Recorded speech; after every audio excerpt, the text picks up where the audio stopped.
bonsoir à tous. On m'entend bien? Pas de souci? D'accord.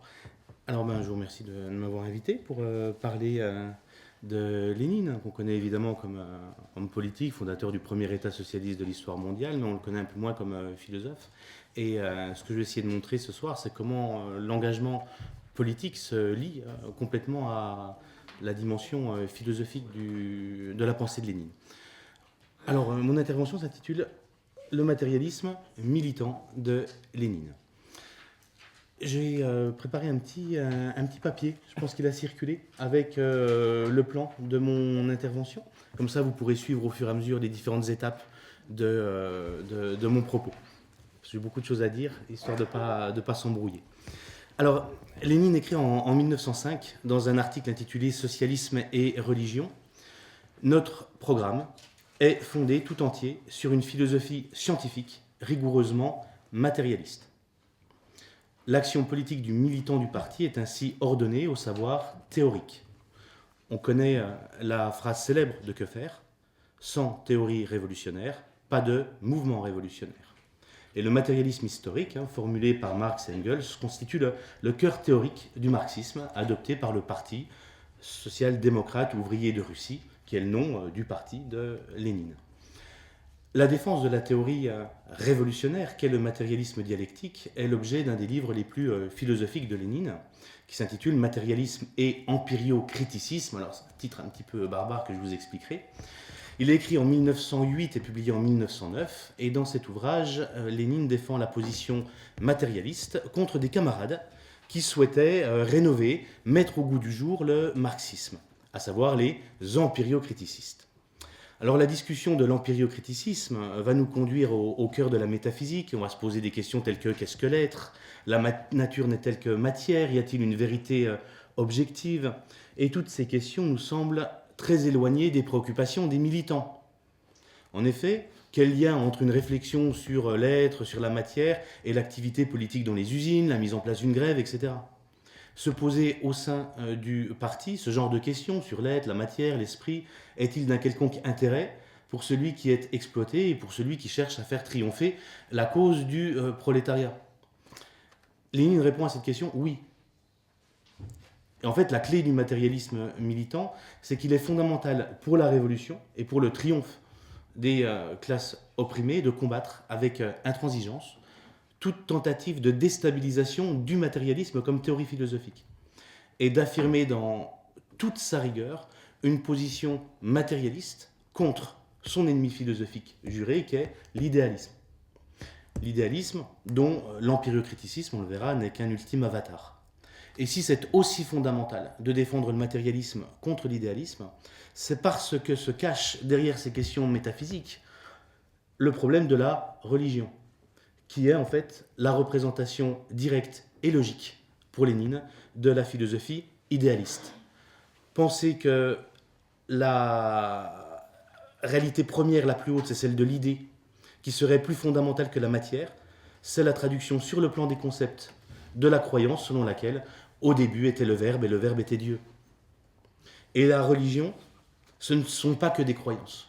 La religion, c'est le monde de l'homme qui va avec. C'est la religion qui fait des autorités politiques les lieutenants de Dieu et qui incarne la force contre-révolutionnaire par excellence. Et si le matérialisme est athée, l'idéalisme, comme vous allez le voir, est l'argument massu des religieux et des contre-révolutionnaires, à une époque où en Russie, il faut savoir que ceux qui lisent Darwin sont condamnés à mort. D'où la conviction de Lénine que l'on ne doit pas céder un pouce de terrain dans le combat idéologique aux idéalistes, car ils portent en eux l'obscurantisme religieux, toutes les forces réactionnaires sur le plan social, comme la nuée porte en elle l'orage ou le capitalisme la guerre. Or, comme vous allez le voir, le matérialisme militant va être confronté à une difficulté majeure. Et c'est la suivante. Comment entraîner dans la lutte des classes ceux qui ne sont pas encore matérialistes, c'est-à-dire les ouvriers, les moujiks, qui sont encore très croyants dans une Russie populaire? Comment animer un mouvement révolutionnaire qui n'est pas possible sans théorie révolutionnaire vis-à-vis de gens dont la religiosité semble être un obstacle à la compréhension de cette théorie révolutionnaire? La religiosité des masses n'est-elle pas un obstacle à la transformation radicale dans la mesure où elle éloigne ces masses de la théorie révolutionnaire. Faut-il nuancer son matérialisme? Faut-il aménager sur le plan théorique ses positions radicales? Pour résoudre cette difficulté, Lénine va adopter une position extrêmement fine. Lénine, comme vous allez le voir, ne cède en aucun cas sur la force du matérialisme, à la manière d'un opportuniste. Céder sur ce point, céder sur la théorie matérialiste, c'est pour le révolutionnaire, consciemment ou non, changer de camp et passer du côté de la contre-révolution. Mais, et c'est là où l'argument va être important, pour des raisons matérialistes, il faut inscrire le matérialisme dans la perspective de la lutte des classes, c'est-à-dire en tenant compte des conditions socio-économiques des paysans, des prolétaires, où une propagande athée abstraite ne serait absolument pas efficace et risquerait même de compromettre la victoire dans la lutte des classes. Et comme nous le verrons, la perspective matérialiste va commander la plus ou moins grande exposition de la théorie matérialiste en fonction des moments du combat politique et de qui et à qui on s'adresse. C'est-à-dire que le matérialiste militant devra savoir faire passer au second plan la question théorique lorsque ce sera nécessaire dans la perspective de la lutte. Alors c'est cette analyse concrète de la situation concrète, qui est l'âme du marxisme selon la formule célèbre de Lénine, qui préside au développement du matérialisme militant. Et comme j'essaierai de le montrer, c'est à la fois sa très grande rigueur théorique, c'est-à-dire que le moindre aménagement dans la théorie, la moindre compromission dans la théorie compromet la révolution, et en même temps sa grande plasticité stratégique. Non pas pour des raisons opportunistes, mais pour des raisons matérialistes. Et je vais donc suivre le parcours de Lénine en entrelaçant ses travaux philosophiques sur le matérialisme et son activité de militant, en évoquant quelques textes qui seront les jalons de cette présentation que vous avez sous les yeux. Alors je présenterai dans un premier temps, c'est comme ça que se structurera mon intervention, j'évoquerai le contexte dans lequel Lénine s'est vu obligé quelque part d'écrire matérialisme et empiriocriticisme, et j'évoquerai les grandes lignes de cette théorie empiriocriticiste.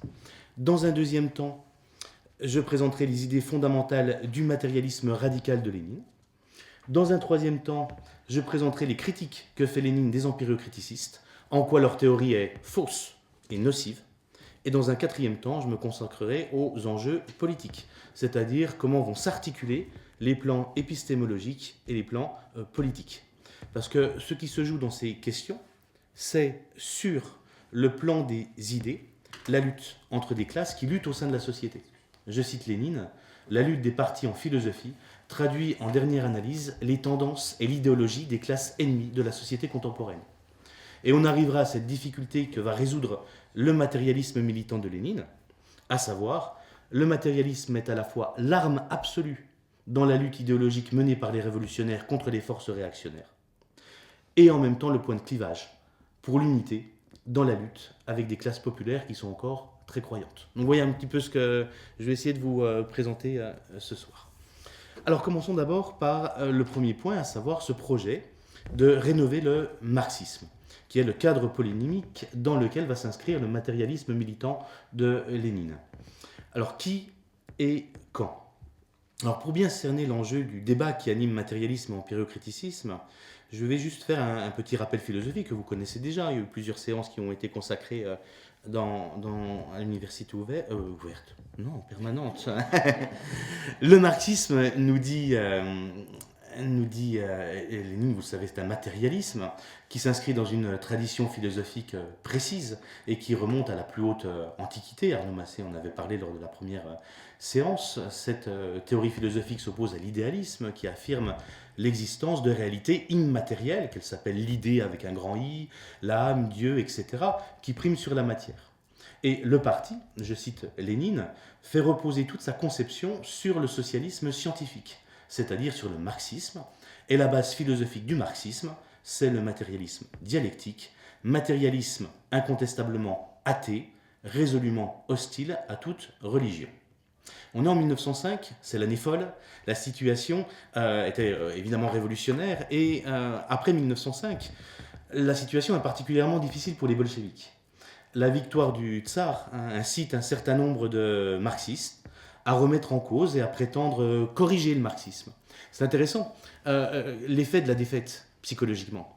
C'est-à-dire que la défaite sur le plan politique, la violente réaction menée par Stolypine, que Lénine appelait le pendeur en chef, a des effets idéologiques sur les penseurs marxistes. Et la défaite de 1905 a conduit des intellectuels, qui avaient pourtant rejoint les bolcheviks, à vouloir réviser le marxisme, pour l'améliorer, disent-ils, pour le mettre au goût du jour. Et le nouveau courant intellectuel qui apparaît et qui cherche à s'imposer dans le parti est donc ce courant empiriocriticiste. Alors sont publiés en 1908 des essais sur la philosophie du marxisme, c'est le titre, auxquels participent entre autres des grandes figures du parti de l'époque, le médecin Alexandre Bogdanov ou le philosophe et économiste Vladimir Bazarov, qui considèrent que les conceptions de Engels et Marx ont vieilli. Et à qui Lénine s'oppose, il faut quand même le voir clairement dans une série de lettres à Gorky, je reparlerai de Gorky tout à l'heure. Lénine lui écrit: en tant que simple marxiste, je lis attentivement nos philosophes du parti. Je lis attentivement l'empiriomoniste Bogdanov et les empiriocriticistes, Bazarov, Lunacharsky et autres. Ce qui est important, c'est que ce sont des bolcheviks. Ce sont les intellectuels à l'intérieur du parti. Ce sont même les meilleures plumes du parti. Les conditions d'écriture de matérialisme et empiriocriticisme sont donc celles d'un débat qui est d'abord interne au parti, face aux tentatives de certains de moderniser en négociant sur les fondamentaux, de les adapter à l'ère du temps et à les réviser. Alors que disent ces empiriocriticistes et en quoi consistent ces prétendues révisions du matérialisme?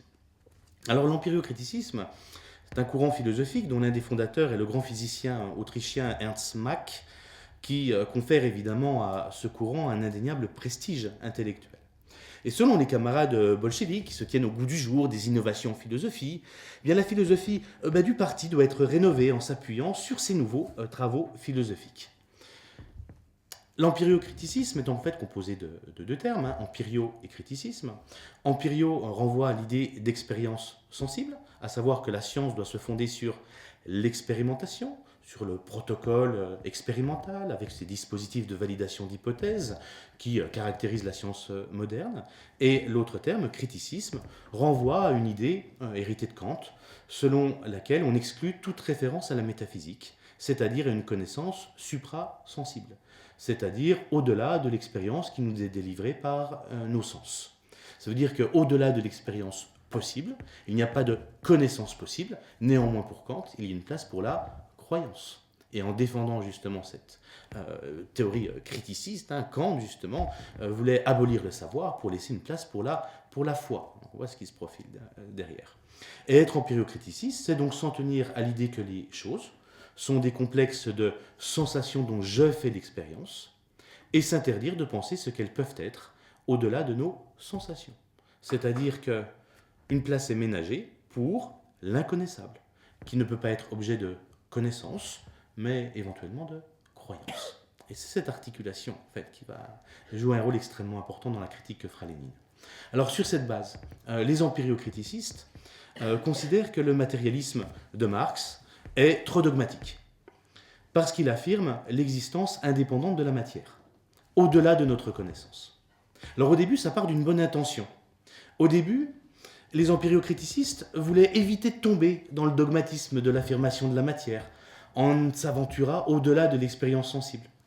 Les empiriocriticistes ont voulu innover, en disant, mais non, on doit se tenir prudemment à l'idée que la réalité, au fond, n'est qu'une combinaison de sensations. Qu'est-ce que c'est que cette table pour moi ? Ce n'est pas quelque chose qui existe indépendamment des sensations que j'en ai, de sa couleur, de ce que je vois, ce que je touche.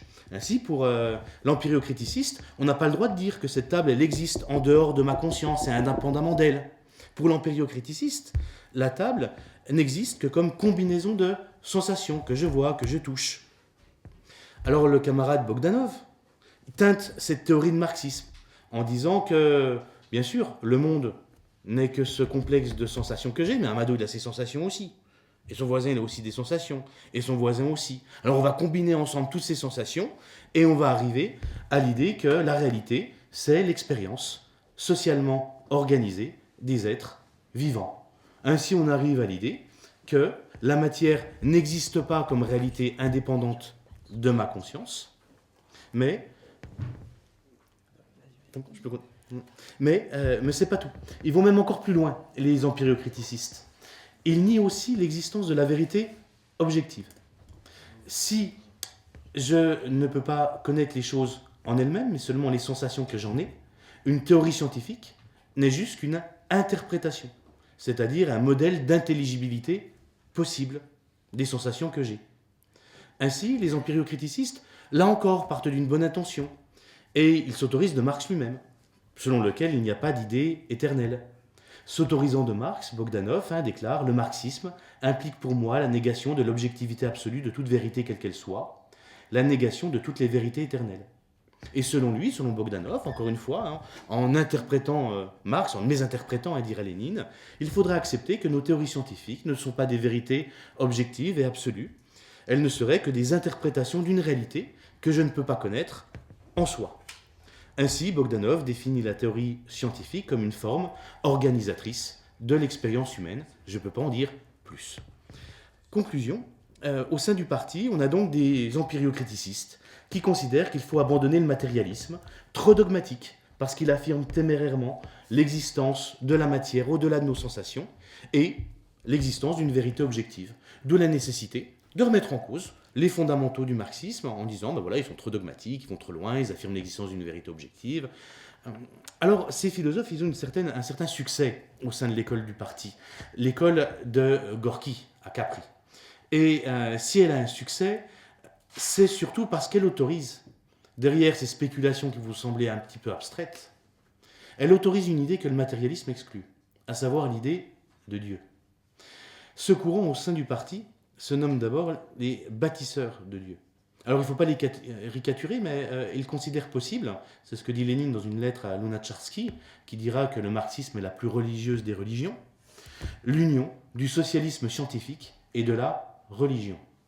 Alors là encore une fois, il ne faut pas voir forcément toujours avec une mauvaise intention. Si vous lisez ce magnifique livre de Gorky qui s'intitule Enfance, on voit cette présence dans les communautés russes populaires de la religion. Et il y a la figure de la grand-mère qui a ses icônes, qui a une espèce de foi extrêmement naïve et touchante. Et on comprend que chez ces gens, il y a un véritable attachement à cette religiosité.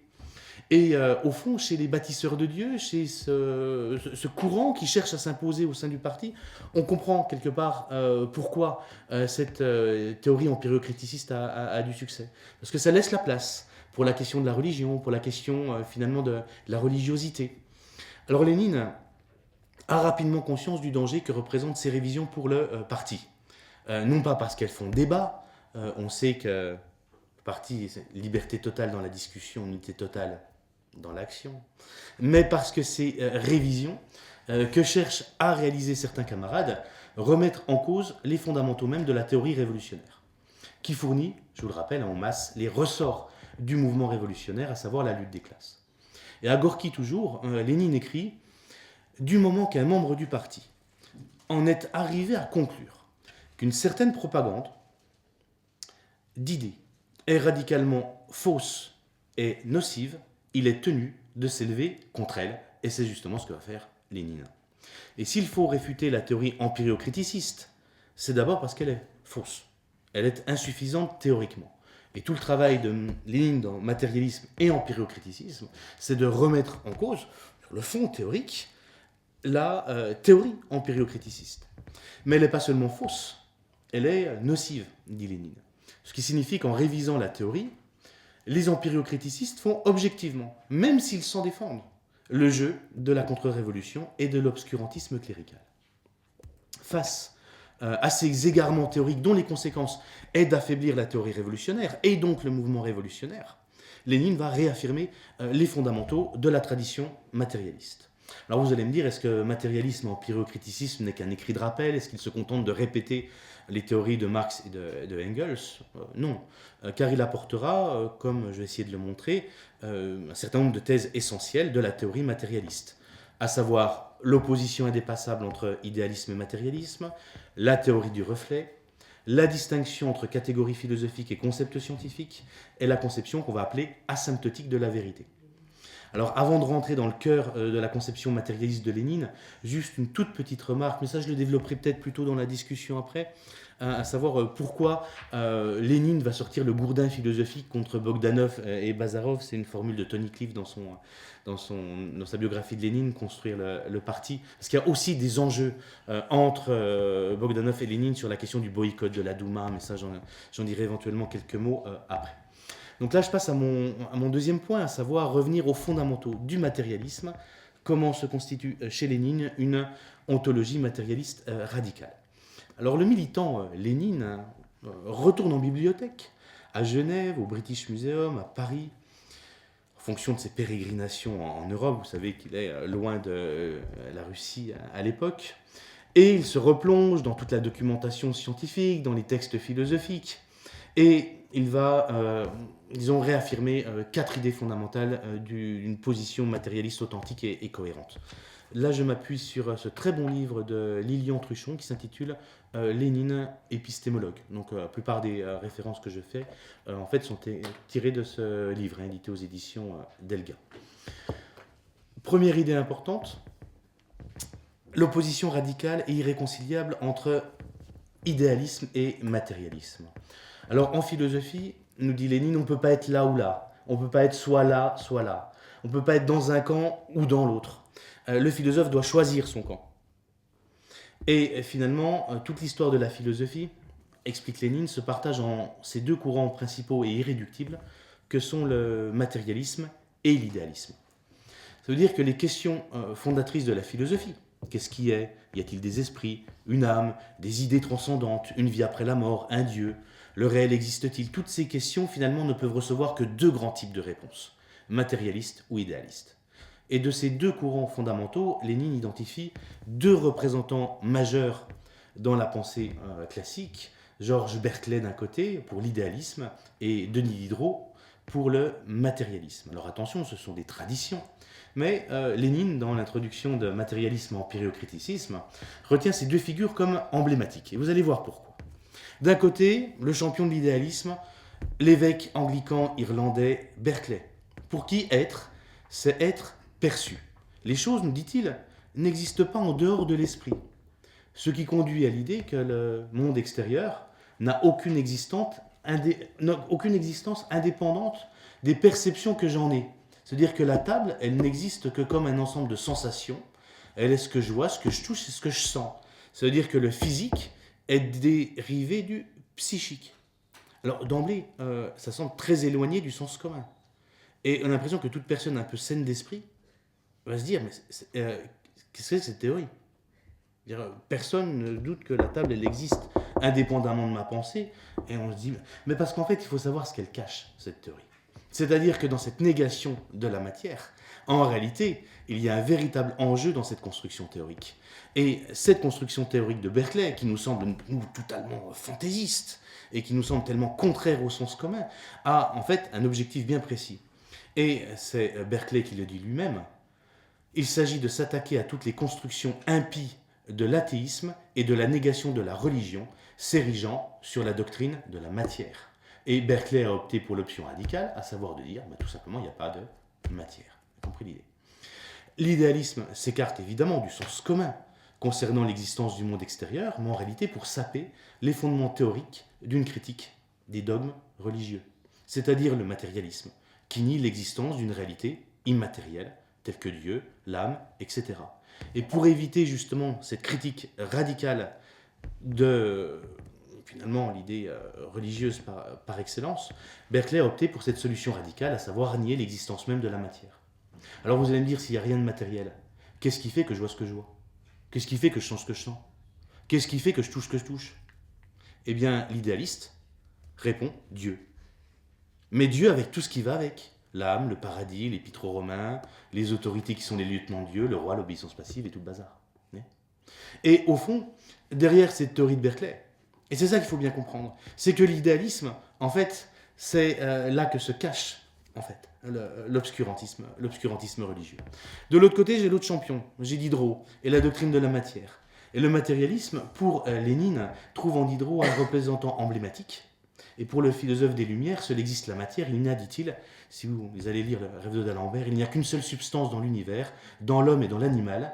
Pour le matérialiste, l'idée, la conscience, la pensée des hommes ne sont pas indépendantes du corps, elles sont liées au fonctionnement des nerfs, du cerveau. Si je pense, c'est pas parce que j'ai une âme, comme le dit Descartes, mais c'est parce que j'ai un cerveau. Et sur cette base, tout ce qui existe n'est que matière, et le vivant lui-même est composé de molécules, dit Diderot. Et les idées d'une âme immatérielle, d'un Dieu créateur ou d'une vie après la mort n'est donc pas de réalité, mais ne sont que des productions du cerveau humain. Ainsi, pour penser la vie, on envisage des combinaisons de molécules sans faire intervenir un principe spirituel. C'est ce qu'on trouve dans toute la tradition matérialiste. Si vous allez voir dans Lucrèce, dans le De Natura Rerum, c'est exactement cette même idée. J'ai des atomes que je mets en ordre d'une certaine manière, et c'est la mise en ordre d'une certaine manière qui produit le vivant. C'est-à-dire qu'il n'y a pas de sceau, il n'y a pas une âme qui intervient à un moment, ou ce genre de choses. Alors vous allez me dire, est-ce qu'il n'y a pas une troisième voie? Est-ce qu'il n'y a pas un juste milieu? Une solution de compromis? Comme ça a pas mal de succès en ce moment, en même temps. Alors c'est justement ce que prétendent incarner les empiriocriticistes. Mais en réalité, ce que va montrer Lénine, ils n'incarnent pas du tout un juste milieu ou un même temps. En fait, ce sont des idéalistes. Mais ce sont des idéalistes qui s'ignorent. C'est-à-dire que les empiriocriticistes sont en réalité des penseurs réactionnaires, qui sont en réalité du côté de Berkeley et non du côté des Lumières. Alors avant de vous montrer comment Lénine va réfuter ses auteurs, il va s'attacher à en mettre en lumière ce qu'il apporte théoriquement au matérialisme. Alors je vais m'arrêter sur ces trois fameuses théories, qui sont la théorie du reflet, la différence entre catégorie et concept, et la question de la vérité. Alors sur cette notion de reflet, pour commencer, ça va, vous arrivez à suivre avec mon petit truc, au fur et à mesure? Comment j'avance? Ouais, c'est bon. Alors la théorie du reflet signifie, pour le matérialisme, la chose suivante. Parler de reflet, c'est reconnaître l'existence de choses en soi qui existent en dehors de l'esprit. Ça veut dire que mes idées, mon idée de la table, les sensations, ma sensation de la table, sont des copies ou des reflets de ces choses qui existent indépendamment de mes idées et de mes sensations. Alors attention sur cette idée de reflet, il vise en fait à affirmer deux choses. Première chose, l'antériorité de ce qui est reflété sur ce qui est pensé de ces choses. Ça veut dire que ce qui est premier, c'est le physique, et ce qui est son reflet, c'est ce qu'il y a dans mon psychique. Ça, c'est la première idée. La deuxième idée, c'est que ce qui est reflété est dépendant vis-à-vis de l'objet qui est reflété. Ça veut dire que pour Lénine, l'image que j'ai de la réalité suppose nécessairement et inévitablement la réalité objective de ce qu'elle reflète. Ça veut dire que nos connaissances du monde sont des reflets de cette réalité extérieure. Alors le problème de cette théorie est qu'elle peut conduire à croire que pour Lénine, la théorie scientifique n'est qu'un enregistrement passif. Or ce n'est pas le cas chez Lénine, car si la théorie scientifique est un reflet d'un monde qui existe indépendamment d'elle, ces reflets sont des reflets vivants. Je cite Lénine, que la vérité absolue résulte de la somme des vérités relatives en voie de développement, que les vérités relatives sont des reflets relativement exacts d'un objet indépendant de l'humanité, que ces reflets deviennent de plus en plus exacts, que chaque vérité scientifique contienne, en dépit de sa relativité, un élément de vérité absolue. Toutes ces propositions sont évidentes pour quiconque a réfléchi à l'Anti-Düring d'Engels. Alors vous allez me dire quel est le critère pour établir la plus ou moins grande concordance entre le reflet et ce qui est reflété. Alors la théorie matérialiste, à savoir la théorie du reflet des objets par la pensée, est exposée par Lénine dans toute sa clarté. Les choses existent hors de nous, nos perceptions et nos représentations en sont les images, le contrôle de ces images, ce qui fait que mon idée de la table ou de la réalité est conforme à la table telle qu'elle est, nous est fournie, dit Lénine, par la pratique, et plus précisément par la pratique scientifique, qui procède de manière expérimentale. Là, il y a un problème qui apparaît. Parce que si cette matière est progressivement connue par la science, si ce qu'est cette matière est plus ou moins reflété objectivement dans les sciences de la nature, vous allez me dire, mais comment le philosophe pourrait-il dire de manière définitive que cette matière elle est objective et indépendante? Bref, comment le philosophe peut-il dire que le réel est matière, alors que cette connaissance elle-même du réel n'est fournie que par la science qui est toujours en progrès? Et le problème, en fait, il est d'autant plus délicat que les travaux scientifiques de l'époque de Lénine, les plus récents à son époque, semblent indiquer que la matière disparaît. Je cite Lénine, les physiciens disent que la matière disparaît. Les sciences de la nature ramenaient jusqu'à présent tous les résultats des recherches sur le monde physique à ces trois concepts ultimes, matière, électricité, éther. Or, les deux derniers subsistent seuls désormais, car on peut ramener la matière à l'électricité et représenter l'atome semblable à un système solaire infiniment petit, dans lequel des électrons négatifs gravitent avec une vitesse déterminée, extrêmement grande comme nous l'avons vu, autour d'un électron positif. Alors vous allez me dire comment accorder ces théories scientifiques qui semblent remettre en cause la matière avec la théorie matérialiste qui en affirme l'existence. Alors c'est un petit peu technique, mais c'est important pour la compréhension de Lénine. Lénine va dire il faut en fait voir que c'est un faux problème. Pourquoi c'est un faux problème? Parce qu'il faut distinguer la catégorie philosophique de matière et le concept philosophique de matière. Et c'est cette distinction que je vais maintenant essayer de préciser. Qu'est-ce que Lénine appelle une catégorie philosophique? Alors pour le comprendre, il faut en saisir la dynamique de formulation. Alors ce qu'est une catégorie philosophique pour Lénine, ce ne sont pas, comme chez Descartes, des idées innées qui auraient été déposées en Dieu, un petit peu comme des petits trésors dans mon esprit, dans mon âme. Ce ne sont pas non plus des formes a priori de notre entendement, comme c'est le cas chez Kant. Pour Lénine, les catégories résultent d'un processus de formation que je vais vous décrire rapidement. Je m'appuie sur les cahiers philosophiques de Lénine.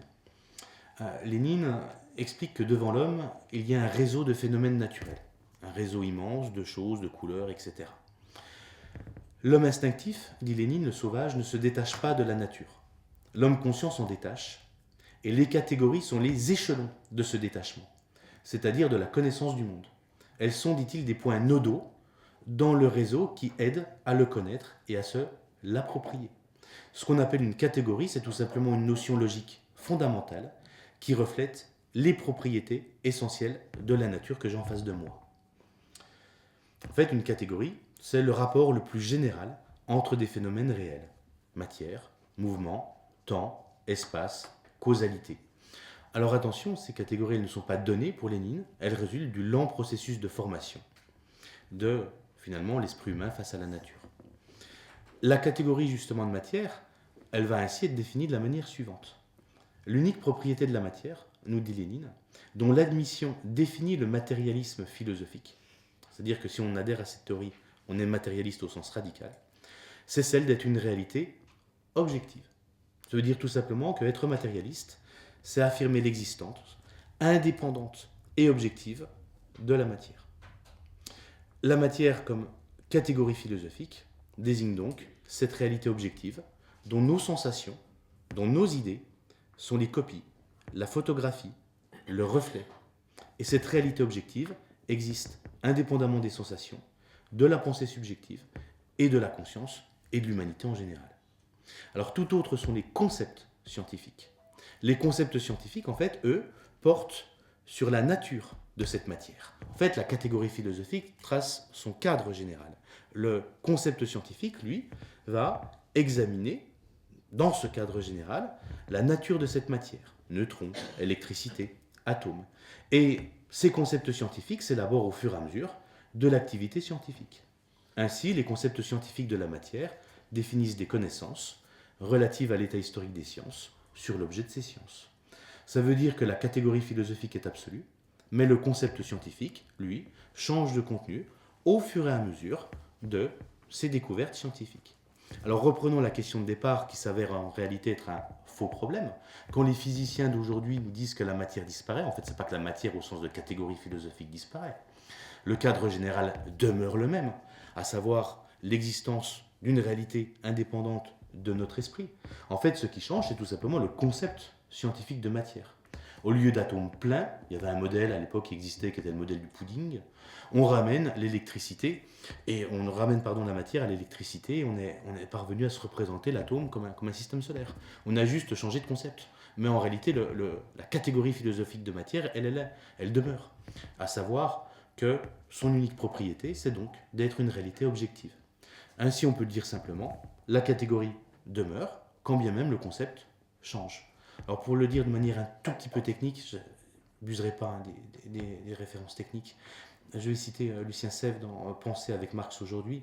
En gros, le concept scientifique énonce, pourrait-on dire, les propriétés les plus générales de l'objet. Atome, électricité, électron.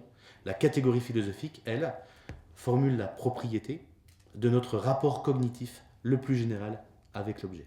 En fait, c'est ça, la distinction entre ces deux termes. On arrive à la question de la vérité. Alors vous allez me dire si les théories scientifiques sont des reflets. Est-ce que Lénine renonce à l'idée de vérité? Parce qu'on sait qu'un reflet, il peut être plus ou moins déformé, il peut être plus ou moins précis, il peut être plus ou moins juste. Est-ce qu'en adoptant cette théorie du reflet, Lénine renonce à l'idée de vérité?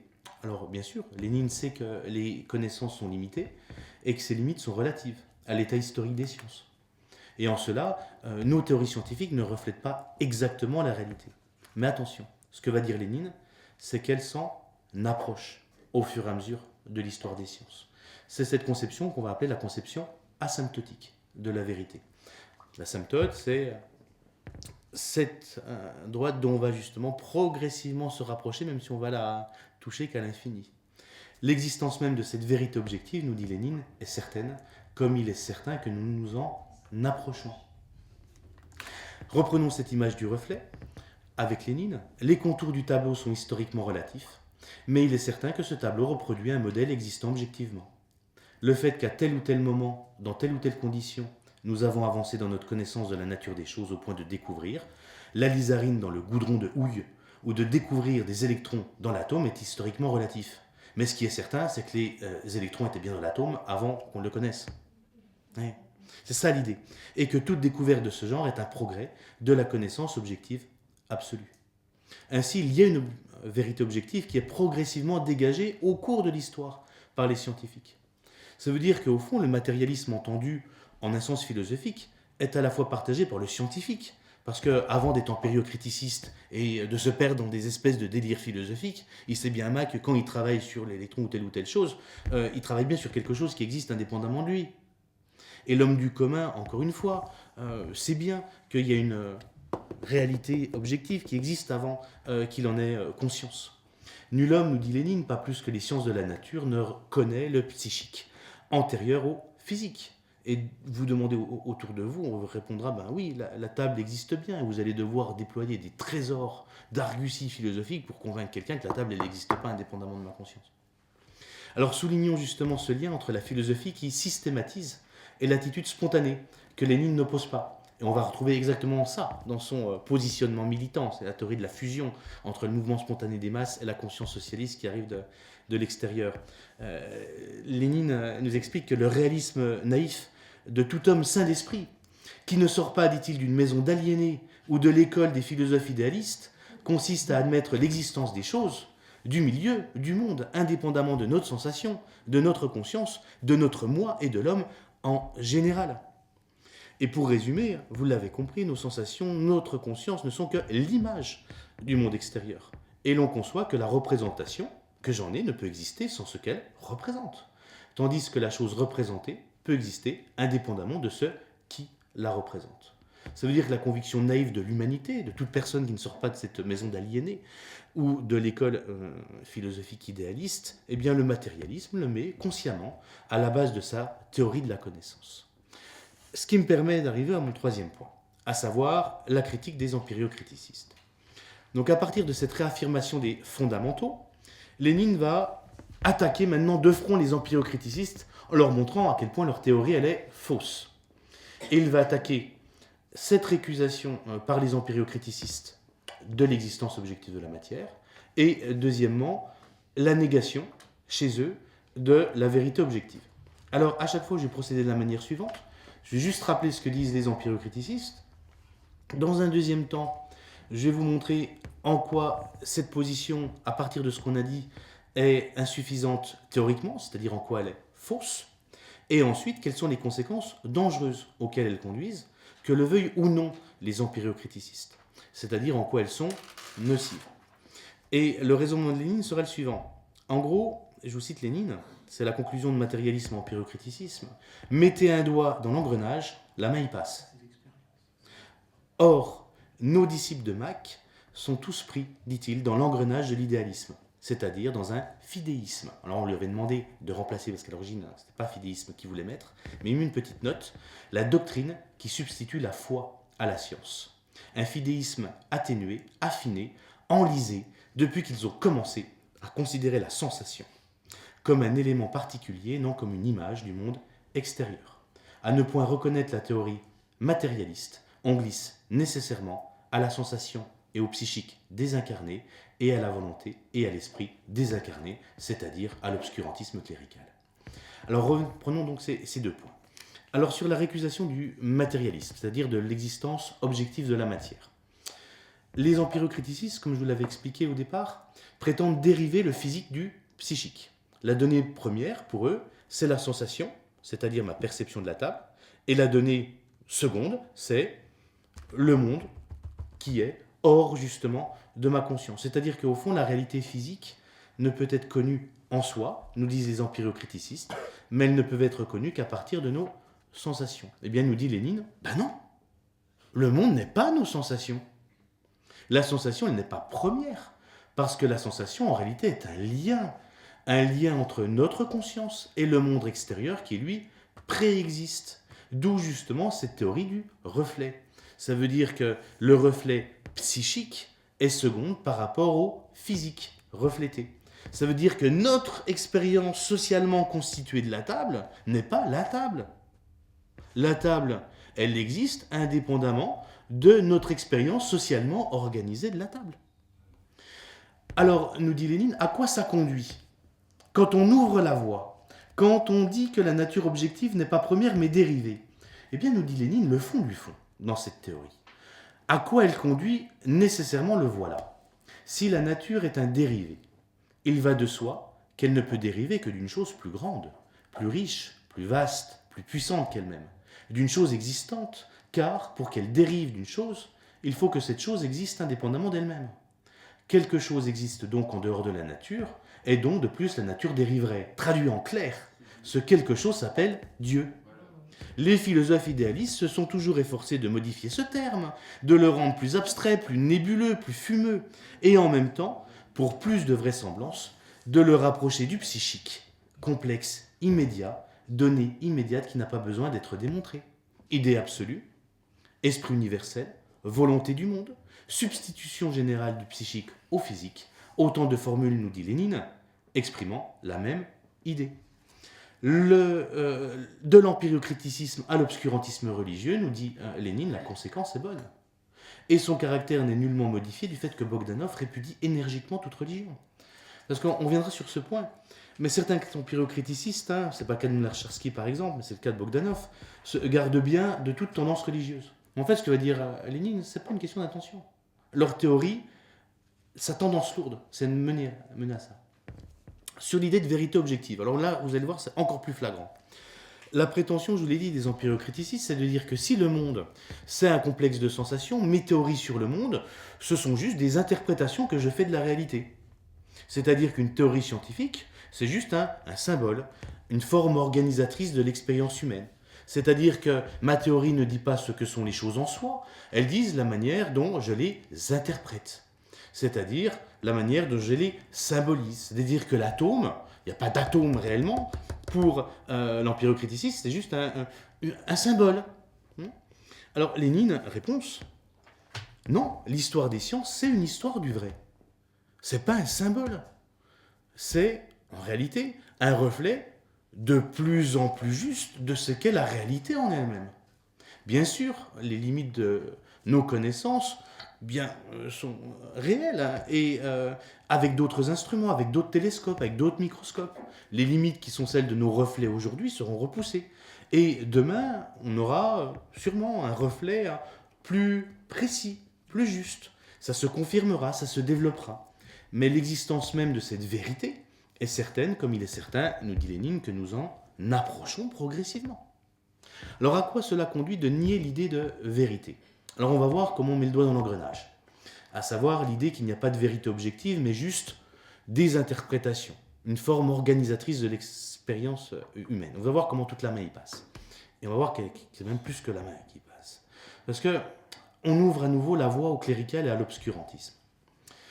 L'idée que la science n'est qu'une interprétation, une organisation sociale de l'expérience, c'est-à-dire une compréhension variable, un symbole, c'est tout simplement, il pourrait y avoir d'autres symboles, d'autres interprétations. C'est juste une question de différence, c'est juste une question de préférence.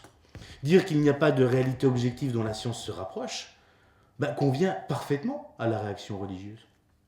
Ainsi, en 1904, une des figures de l'empyrocriticisme, un philosophe allemand prénommé Joseph Petzold, déclare que la conception mécaniste du savant contemporain n'est pas, quant au fond, supérieure à celle des Indiens de l'ancien temps.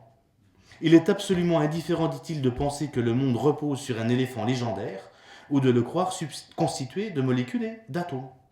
C'est-à-dire que pour l'empyrocriticiste, entre atomes, électrons et éléphants légendaires, il n'y a qu'une différence de symbole, une différence d'interprétation. On pense autre chose autrement. Ce seraient des modèles d'intelligibilité dont l'un n'est pas plus juste en soi que l'autre. Ouais. Et un grand épistémologue français de l'époque, Duhem, illustre ce même type de dérive lorsqu'il affirme qu'une loi physique n'est à proprement parler ni vraie ni fausse, mais approchée. Ce mais, nous dit Lénine, renferme déjà un germe de faux. Un début de l'effacement des limites entre la théorie scientifique qui reflète approximativement l'objet, ou qui se rapproche de la vérité objective, et la théorie arbitraire, fantaisiste, purement conventionnelle, qu'est, par exemple, la théorie de la religion ou celle du jeu d'échecs. Et affirmer cette relativité des constructions scientifiques en disant que c'est juste une interprétation, juste une compréhension variable, eh bien, le physicien français Duhem en question, ça lui permettait de prendre la défense des inquisiteurs contre Galilée, en disant que finalement les inquisiteurs, et en particulier le cardinal Bellarmin, avaient bien raison de condamner Galilée, parce que Galilée il était trop réaliste, parce qu'il pensait que la Terre elle tournait vraiment autour du Soleil. Bellarmin il lui disait non, il dit juste c'est une hypothèse, on sera d'accord. C'est une hypothèse de calcul. D'ailleurs, quand le texte de Copernic est paru, il était étudié par un certain Clavius, qui était quand même l'astronome du pape, donc c'est quand même quelqu'un d'autorisé sur la question. Et il dit, non, finalement, on ne peut pas condamner parce que c'est une hypothèse de calcul. Et en fait, Bellarmé, il aurait voulu que Galilée, ils disent, oui, c'est une hypothèse de calcul. Galilée, il dit, non, elle tourne. Et pour les 6 mois, elle tourne bien, vous avez beau m'interdire de le dire. Et Duhem, il dit, en fait, les inquisiteurs, ils avaient raison, parce qu'ils avaient vu qu'une théorie scientifique, c'est juste une approximation. Alors là, vous allez me dire, c'est difficile de faire plus clair en termes de positionnement réactionnaire quand on commence à prendre parti pour les inquisiteurs contre Galilée. Donc vous voyez où ça nous mène de dire qu'une théorie scientifique, c'est juste une interprétation. Et j'en parlerai peut-être après, parce qu'un des grands continuateurs, je crois, de cette idée-là, finalement, que l'histoire des sciences n'est pas une histoire du vrai, mais qu'on a juste des systèmes de compréhension différents, qui se succèdent sans véritablement de succession de discours véridiques, c'est Foucault. Quelqu'un qui a énormément de succès aujourd'hui dans la pensée critique, mais qui en réalité a un positionnement totalement réactionnaire, pour le coup. Et ça, j'en reparlerai en détail après aussi, s'il y a des questions sur la question. Non, répond Lénine, toute explication ne se vaut pas. Il y a un progrès dans la saisie de la réalité objective. D'où le refus de cette idée de symbole, ou de l'empyriosymbole, pour privilégier le concept de reflet. Le monde comme ensemble complexe d'électrons est un reflet plus juste de ce qu'est la réalité objective que l'hypothèse de l'éléphant légendaire. Considérer les atomes, les molécules et les électrons comme des reflets approximativement fidèles, formés dans notre esprit du mouvement objectivement réel de la matière qui existe indépendamment de ma pensée, c'est pas la même chose de croire qu'un éléphant porte sur lui le monde. Dire qu'il s'agit d'une autre pensée, penser autrement, eh bien, nous dit Lénine, c'est l'expression d'un obscurantisme réactionnaire le plus avéré. Et je pense que vous avez vu comment se profite l'ennemi de classe derrière cette réflexion un petit peu austère. Ce qui me conduit à mon dernier point, à savoir les enjeux politiques. Donc on est revenu aux fondamentaux du marxisme avec Lénine. On a parlé de la théorie du reflet, on a formulé la distinction essentielle entre catégorie philosophique et concept scientifique. On a réaffirmé l'idée que la vérité objective existe et on s'en rapproche, car la science reflète toujours plus précisément cette réalité. Mais c'est surtout l'enjeu polémique qui retiendra maintenant notre attention. Pourquoi fallait-il impérativement redonner tout son tranchant, toute sa puissance, toute sa radicalité au matérialisme? Eh bien, si certains prétendaient le rénover, c'était, comme je l'ai dit au départ, pour le mettre au goût du jour, pour séduire davantage les jeunes intellectuels, comme on va utiliser parfois aujourd'hui des termes qui sont à la mode, mais c'est aussi, et c'était ça le côté, on va dire, la bonne intention de quelqu'un comme Gorky. C'est pour pas effrayer aussi des classes populaires encore très attachées à la religiosité. Mais, nous dit Lénine, en fait non. Ce qu'il faisait, c'était non seulement rendre inoffensif la puissance de la théorie révolutionnaire, mais c'est aussi céder à l'ennemi de classe. Et comme nous allons le voir dans cette dernière partie, la lutte des partis en philosophie traduit en dernière analyse les tendances et l'idéologie des classes ennemies de la société contemporaine. Parce qu'au bout du bout, au fond du fond, derrière ces grandes réflexions qui vous semblaient peut-être un petit peu abstraites, et vous auriez bien raison, se cachent des prises de position très concrètes en faveur de l'une ou de l'autre des classes en lutte. Et en gros, tout rétrécissement de la théorie fragilise le mouvement révolutionnaire et risque d'être écrasé par les forces réactionnaires. Et l'enjeu le plus massif du matérialisme militant, c'est bien sûr la lutte contre la religion comme complexe théorico-politique. Ce qui conduit le militant Lénine à cette difficulté que j'avais évoquée dans l'introduction. Le matérialisme est à la fois l'arme théorique absolue dans la lutte idéologique menée par les révolutionnaires et le point de clivage pour l'unité dans la lutte entre des classes populaires encore très croyantes. On se souvient de la formule de Lénine, unifier, oui, entremêler, jamais. D'où la nécessité d'être stratégique.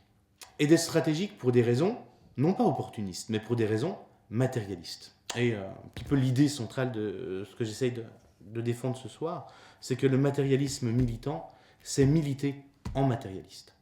C'est-à-dire qu'on ne va pas s'adresser de la même manière au sein même de la lutte des classes, aux professeurs de philosophie au service du pouvoir qui savent ce qu'ils disent, aux camarades empiriocriticistes qui n'ont pas conscience des conséquences de ce qu'ils disent, mais il va falloir leur expliquer, fermement, et aux moujiks attachés aux icônes de sa grand-mère.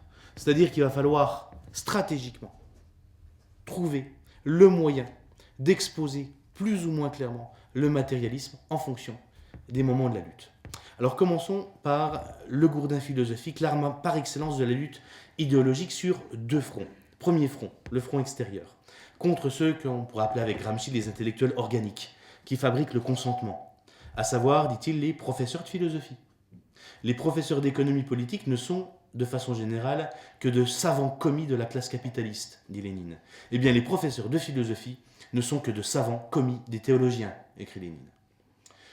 L'idéalisme philosophique, transmis en classe, dévalorise systématiquement le matérialisme et ce qu'il valorise. La matière, elle n'est passive et féconde. L'expérience sensible, elle est incertaine et illusoire. La science, elle est impuissante à saisir les vérités les plus hautes. Entendez la révélation. L'intérêt pratique, c'est aveugle aux valeurs transcendantes, aux essences immuables, à Dieu, etc. etc. L'idéalisme, nous dit Lucien Sèvres, que je cite, fournit donc, qu'il le veuille ou non, aux hiérarchies religieuses, politiques et sociales, les moyens théoriques pour se dire détentrices naturelles du vrai. Et ces professeurs de philosophie, on ne peut pas leur céder le moindre bout de terrain, la moindre concession sur la matière, c'est-à-dire sur son existence indépendante et objective, ouvre la voie, même plutôt l'autoroute, à la pensée réactionnaire. Et je laisse évidemment supposer qu'il puisse y avoir la moindre force mystique de l'inconnaissable, eh bien s'engouffrera dans cette brèche toute la logorée mystico-religieuse. C'est pour ça que là, pas un pouce de terrain cédé aux professeurs idéalistes. Sur le front intérieur, sont les camarades, ceux justement contre qui Lénine va justement écrire matérialisme et empiriocriticisme. Et comme j'ai essayé de le montrer, les empiriocriticistes font le jeu de l'obscurantisme. Et les Russes importent ces idées de l'empiriocriticisme tout en disant, comme Bazarov, qu'il n'est pas question de Dieu, etc., etc. Mais, répond Lénine, il y a une tendance fondamentale. C'est-à-dire qu'une fois qu'on a cédé sur l'existence indépendante de la matière, une fois qu'on a cédé sur l'idée qu'il n'y a pas de matière qui existe indépendamment, eh bien la porte elle est ouverte à la réaction. Ça veut dire que c'est le mouvement, pourrait-on dire, objectif. Même si les empiriocriticistes s'en défendent. Je cite Lilian Truchon, renoncer au matérialisme radical, c'est ouvrir la voie à de l'inconnaissable, à du mystique, à de l'obscurantisme anticlérical. Et en limitant le matérialisme, en le rétrécissant, on ménage d'une manière ou d'une autre une place à la croyance et à l'idée religieuse. C'est-à-dire qu'en prétendant être au-delà des partis, matérialistes et idéalistes, les empirocriticistes sont en réalité totalement idéalistes et contre-révolutionnaires, qu'ils le veuillent ou non. Or, le militant ne peut voir sa théorie affaiblie. Je vous rappelle, un tout affaiblissement au niveau de la théorie conduit à un affaiblissement de la lutte, car on prête le flanc en croyant se moderniser à toutes les attaques de l'ennemi de classe, qui sont tout de suite quand on cède sur les fondamentaux. Ça veut dire que derrière tout idéaliste, aussi farfelu et sympathique soit-il, il y a un tsar en embuscade. Il y a un appareil répressif et idéologique, et le clergé orthodoxe. D'où la nécessité de poser avec clarté, contre les égarements des camarades, cette alternative entre théorie révolutionnaire et théorie réactionnaire. Et se prémunir contre ce que Lénine appelle le méprisable parti du juste milieu, qui confond en toute question les tendances matérialistes et idéalistes. Les tentatives de s'échapper à ces deux courants ne peuvent conduire qu'au charlatanisme conciliateur. Mais le problème, en réalité, il n'est pas là. Le vrai problème, il est du côté des classes dominées, qui sont, comme le sait Lénine, encore profondément religieuses, et évidemment se pose la question de la propagande athée, qui risque d'éloigner un prolétariat et une paysannerie encore profondément croyante. Alors, toute la difficulté, c'est évidemment de trouver quelle attitude le parti doit adopter vis-à-vis des couches, dit Lénine, arriérées du prolétariat des villes, dans les vastes couches du semi-prolétariat ainsi que dans la masse des paysans où se maintient la religion. Alors bien sûr, la religion du mousik ou du prolétaire, ce n'est pas la religion du professeur de philosophie qui camoufle l'obscurantisme religieux et qui feint de ne pas savoir de quoi il parle et qui finit par défendre les inquisiteurs. En réalité, la religiosité du moujik, du prolétaire, c'est, écrit Lénine, la religiosité primitive, inconsciente et routinière. Ce sont les icônes de la grand-mère dans l'enfance de Gorky, auxquelles on a un attachement sensible, humain, affectif, familial. Alors que doit faire le matérialiste militant vis-à-vis de ce moujik? Doit-il renoncer au matérialisme pour s'accorder avec les croyances religieuses des masses populaires de manière opportuniste, en disant ben voilà, comme ça on réussira peut-être à plus les convaincre, on va laisser une petite place pour Dieu, alors une petite place. Ou au contraire, est-ce qu'il doit continuer à proclamer haut et fort son athéisme à la manière, dit Lénine, du révolutionnarisme abstrait des anarchistes? Eh bien, répond Lénine, ni l'un ni l'autre. Ce sont les deux impasses qu'il va falloir justement éviter.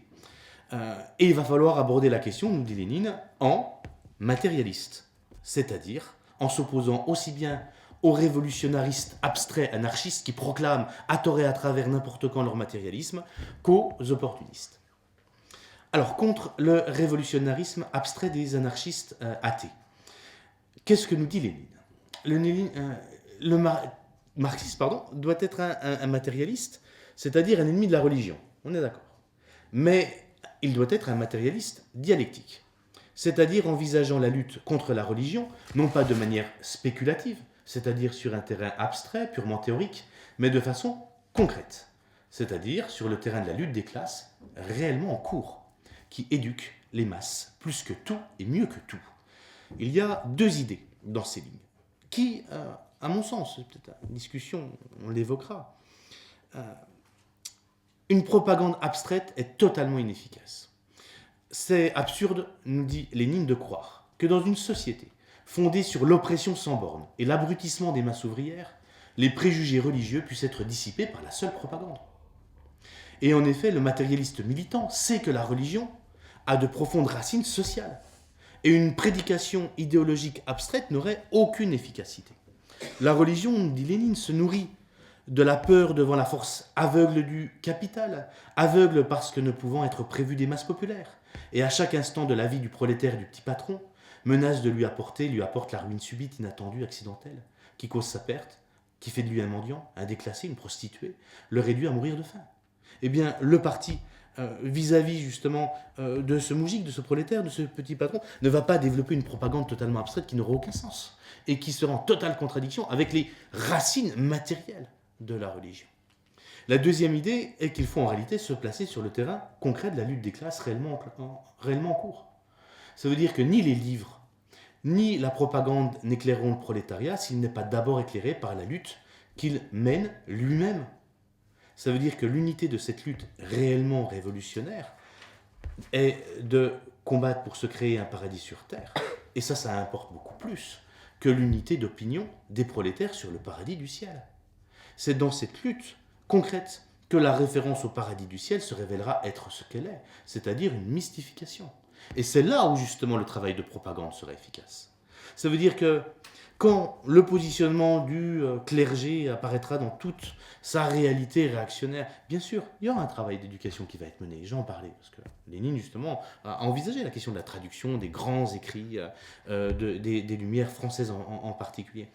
Mais le révolutionnariste abstrait, qui affiche son athéisme en le proclamant à tort et à travers, n'importe quand, n'importe où, fait le jeu du peuple, nous dit Lénine. Il fait le jeu du peuple et des peuples, qui ne désirent rien d'autre que remplacer la division des ouvriers en grévistes et non grévistes, selon la participation à la grève, par la division en croyants et incroyants. C'est pour eux du pain béni. D'où justement la nécessité pour le matérialiste militant d'être pleinement conscient, pour des raisons matérialistes, de l'inefficacité d'une propagande abstraite, et de ne pas proclamer l'athéisme de manière trop affichée si cette question religieuse menace la victoire sur le plan concret. Ce qui se traduit concrètement par la possibilité accordée aux croyants d'adhérer au parti révolutionnaire sans renoncer au préalable à sa religion, parce qu'il y aura un dépérissement de la religion au fur et à mesure de la lutte et de l'éducation au sein du parti. Attention, Lénine s'oppose autant aux révolutionnaristes abstraits qu'aux opportunistes. Et la position de Lénine n'est pas une position opportuniste, vous allez voir pourquoi. Alors vous allez me dire, quelle différence y a-t-il avec l'opportuniste quand Lénine écrit « Nous devons admettre et travailler à attirer tous les ouvriers qui conservent encore la foi en Dieu ». Lénine considère-t-il la religion comme une affaire privée? D'ailleurs, en 1905, vous avez cette fameuse formule, il faut reconnaître la religion comme une affaire privée. Mais s'agit-il de ne pas effaroucher, de ne pas heurter le croyant? En fait, non, parce qu'il faut lire la suite. Les ouvriers, nous dit Lénine, qui ont encore la foi en Dieu, nous les attirons pour les éduquer dans l'esprit de notre programme. C'est-à-dire que l'éducation première, c'est dans la lutte. C'est au sein, justement, de cette lutte des classes. Mais avec ce travail, justement, de propagande, d'éducation au sein du parti. Et si un prêtre, nous dit Lénine, chose bien improbable, entrait au parti pour faire une propagande active des idées religieuses, eh bien, il devrait être exclu. Dire que le matérialisme militant ne cesse donc pas d'être intégralement matérialiste. Dire qu'il n'est à aucun moment question de renoncer au matérialisme dans toute sa radicalité. Mais de le laisser au second plan lorsque cela menace la victoire sur le plan de la lutte des classes. C'est-à-dire que le choix stratégique du matérialiste militant de faire passer au second plan la question religieuse est très différent des théories libérales aujourd'hui du consensus, où l'on cherche à être d'accord indépendamment des options fondamentales.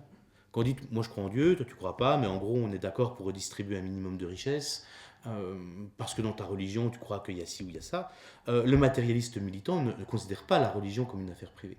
C'est-à-dire que pour le militant du parti, il y a un fond théorique et une vérité objective, que l'on défend comme vrai, à savoir le matérialisme historique qui implique l'athéisme. Mais sauf que, on le fait passer au second plan, lorsque dans la lutte, cela menace la victoire de la classe opprimée. Alors la victoire des bolcheviks, qui ont emporté l'adhésion des classes entières de la population, enfin des classes laborieuses, on va s'en donner raison à Lénine. Mais une fois l'assaut victorieux contre le capital mené, que reste-t-il à faire? Et j'arrive à la fin de mon propos. Que devient le matérialisme militant au pouvoir? Est-ce que le positionnement de Lénine va changer entre Lénine militant et Lénine, fondateur du premier État socialiste de l'histoire mondiale? Alors, les matérialistes, nous dit Lénine, ont un combat culturel à gagner, une hégémonie à consolider, et tous les matérialistes, nous dit-il, qui ne sont pas encore communistes, doivent se lancer dans ce grand combat. Je cite Lénine. « Notre devoir absolu est d'attirer au travail commun tous les partisans du matérialisme conséquent et militant, en lutte contre la réaction philosophique et les préjugés philosophiques de la prétendue société cultivée. Et ça, on le sait, il faut neutraliser les professeurs de philosophie, les valets diplômés de la prétraille, nous dit Lénine. Mais, il faut tirer les gens de leur sommeil religieux. Il faut les secouer à fond par tous les moyens. Les masses populaires, fortes de nombreux millions d'êtres humains, et surtout la masse des paysans et des artisans, ne sauraient demeurer dans les ténèbres auxquelles la société moderne les a voués. Alors vous avez vu, le temps, il a changé. Tout simplement parce qu'on n'est plus avant, mais on est après la prise de pouvoir. Le texte que je vous ai cité, c'est un texte de 1922. Et entre 1908, matérialisme, empyrocriticisme, et ce texte qui s'appelle Sous la bannière du marxisme, Lénine ne construit plus un parti, ne va pas gagner une révolution, mais il est en train de construire un État. Et les extraits que je viens de citer sont tirés d'un texte qui s'intitule Sous la portée du matérialisme militant. C'est de là que vient mon titre en réalité, cette formule de Lénine. Ce texte est publié dans une revue qui s'intitule Sous la bannière du marxisme. Et ce texte fournit une feuille de route pour les matérialistes. Lénine meurt bientôt, en janvier 1924. Mais plus encore, il permet de saisir la dynamique de la pensée de Lénine, toujours dans l'analyse concrète de la situation concrète. Lénine insiste sur la nécessaire union entre matérialistes communistes et matérialistes non communistes. C'est dans une telle alliance qu'on pourra avoir un succès en matière de construction de la société communiste. Et voilà l'objectif pour Lénine, c'est construire une société communiste, et ceux qui y travailleront en priorité, ce seront les matérialistes. Alors quelle doit être la fonction de cette revue dans laquelle il écrit ?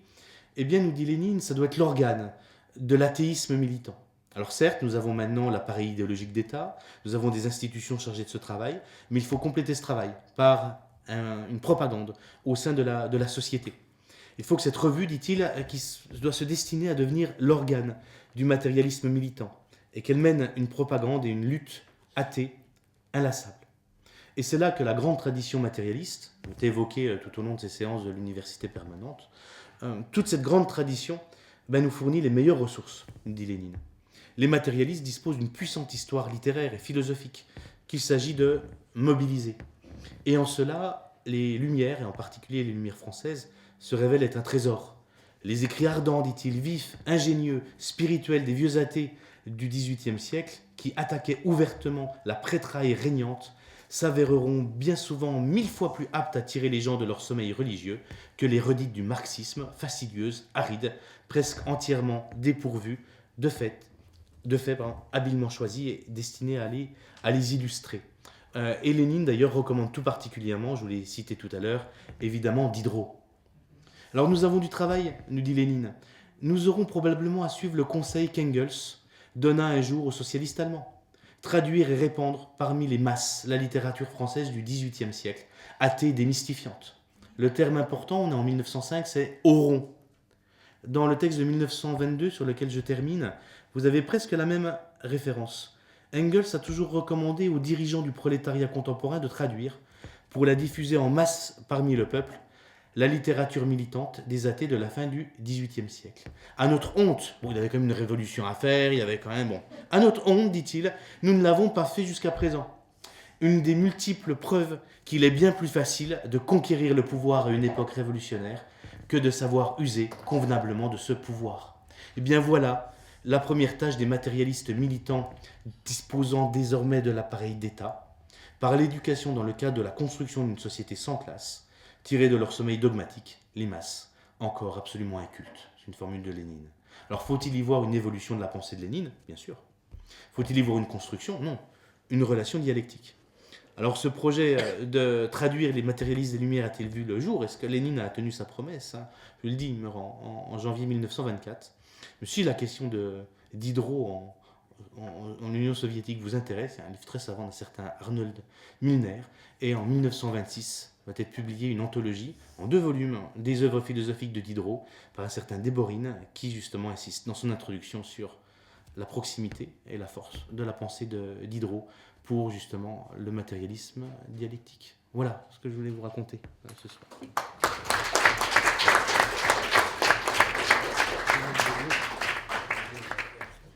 Merci beaucoup. Si vous avez des questions, simplement, quand vous avez fini de parler, il faut éteindre le micro.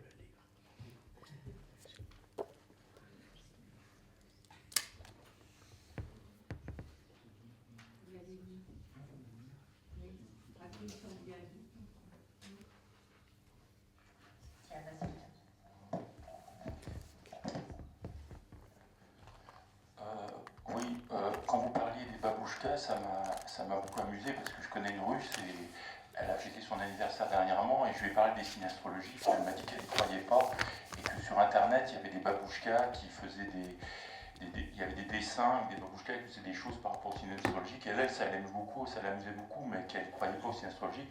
C'est un peu la conséquence de ce que vous avez dit, c'est-à-dire que c'est des choses idéalistes quoi, que les Russes, certains Russes ne croient pas, quoi, même s'il y a un renouveau de la religion actuellement aussi. Quoi. Alors ça, Ouf, j'ai coupé. Effectivement, il y a cette question de... Alors moi, je vais pas l'aborder, hein, je dis tout de suite par rapport à ces questions, vous ferez vous-même les liens, parce que je suis pas historien. Ouais. C'est-à-dire que la vie religieuse en URSS de 1924 à nos jours, je suis évidemment, c'est pas mon objet. D'accord. Et de savoir finalement, est-ce que le positionnement de Lénine va se traduire d'une manière particulière dans les institutions, sous Lénine, sous Staline et puis après la guerre, et en particulier avec la place des autorités de l'Église orthodoxe, ça nous amènerait forcément à des considérations là plus d'ordre historique, d'une histoire qui, à mon avis, est en grande partie encore à écrire. Et c'est pas mon objet. Ouais.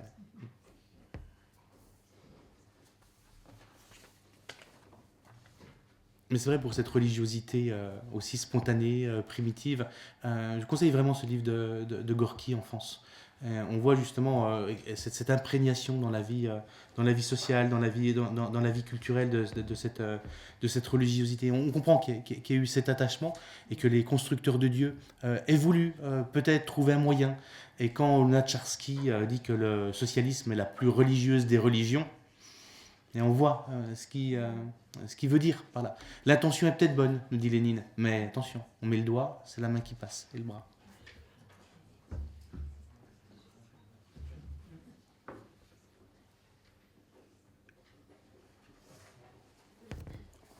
Je peux continuer à parler pendant une heure encore.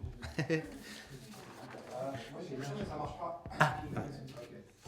Et quand vous parlez de deux théories qui se valent, c'est une sorte de relativisme finalement. Et j'ai l'impression, et ce que vous pourriez me dire un peu historiquement dans l'histoire des pensées, j'ai l'impression qu'il y a un retour du relativisme évident depuis les années 70-80, 80. Et Foucault en est-il un ambassadeur? Et Bourdieu en est-il un semi-ambassadeur caché? Alors merci sur cette question. Là, je répondrai surtout sur Foucault. Par contre, Bourdieu, je suis pas en mesure de dire quelque chose de bien précis sur la question. J'avais préparé sur ce point-là sur Foucault, parce que je sais qu'il a beaucoup de succès, effectivement, et ce lien avec le relativisme, il est à mon avis vraiment central. Vous savez que pour Foucault, sa grande théorie, cette théorie des épistémés, c'est de dire qu'il y a des modèles d'intelligibilité. Il y a des grands modèles d'intelligibilité, celui de la Renaissance, celui de l'âge classique et celui de l'époque, on dirait autour du 19e siècle. Et ce que veut dire Foucault, c'est qu'il n'y a pas une lente épiphanie de la vérité, mais il y a des modèles qui se succèdent. Ainsi, dit-il, il y a des compréhensions variables. À chaque époque, vous avez des discours véridiques. D'ailleurs, il utilisera une formule célèbre que moi j'ai repris en la retournant. Il va dire « l'histoire des sciences n'est pas une histoire du vrai, la lente épiphanie de la vérité ». Mon idée, c'est que celui qui vise ici, c'est Lénine. C'est-à-dire que son but, en développant justement cette thèse qui est fondamentalement relativiste, en disant « il y a des modèles d'intelligibilité », c'est finalement contre cette idée qu'il y aurait une vérité objective. Et au fond, l'exemple de Petzlot avec l'éléphant légendaire et les atomes, et bon, quand Foucault nous dit on pense autre chose et autrement, et bien quelque part la voie elle est directement ouverte en disant finalement il y a des dispositifs théoriques et le partage de vrai et du faux n'a pas de sens en soi, mais seulement relativement à un dispositif qui à une époque va se mettre en place. Donc quelque part on abandonne au fond la question de la vérité.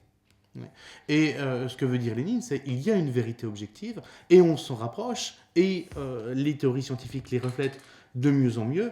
Et quand Foucault nous dit vous avez des modèles fonctionnels mais toujours métaphoriques. On va dire l'atome c'est une métaphore. J'ai mal au dos l'année dernière, j'ai une hernie.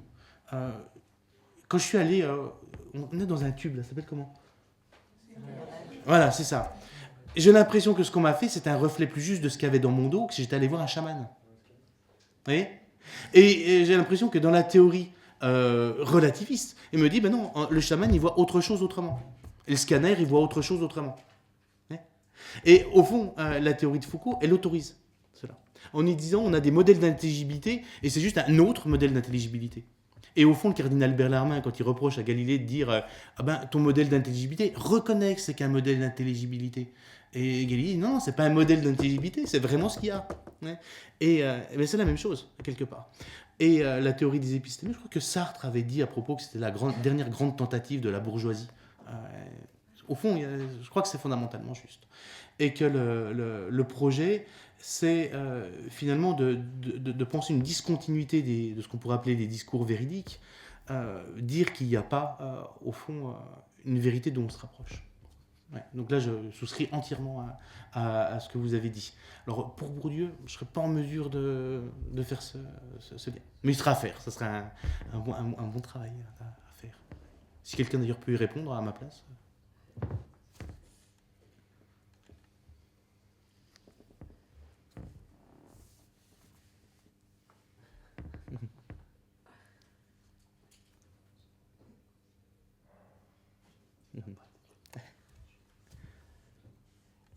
C'était peut-être très clair.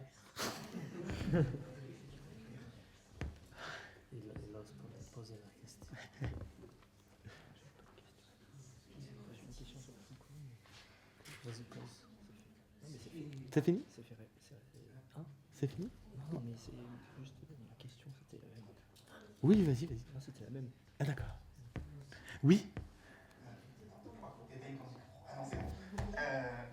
Je voulais poser une question en fait sur quand dans la dernière partie tu es intervenu sur